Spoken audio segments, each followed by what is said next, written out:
இவனுங்கெல்லாம் ஜப்பானுங்க, பொடினுங்க.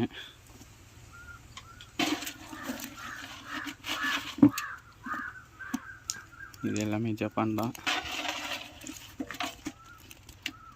முள்ளு குத்தாது.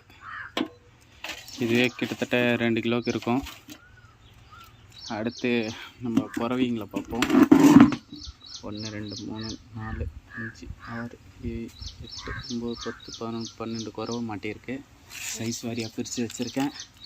இது வந்து கக்லிங் வளர்த்த கண்டை. இது நெய் கண்டைன்னு சொல்லுவாங்க. இதுங்கெல்லாம் ஆஸ் யூஷுவல் ஜிலேபி தான். இது நமக்கு தெரிஞ்சது தான். வெறும் முள் தான் அதிகமாக இருக்கும், ஆனால் டேஸ்ட் நல்லாயிருக்கும். இது வந்து தவா ஃப்ரை. இவனையும் தவா ஃப்ரை பண்ணிடலான்னு இருக்கேன். ஈவனை மட்டும் கருவாடு ஆக்கிடலான்னு இருக்கேன். என்ன பண்ணுறதுன்னு தனலட்சுமி டிசைட் பண்ணுவாங்க. என்ன தனலட்சுமி, யுவர் சஜஷன் சொல்ல. என்ன பண்ணலாம்?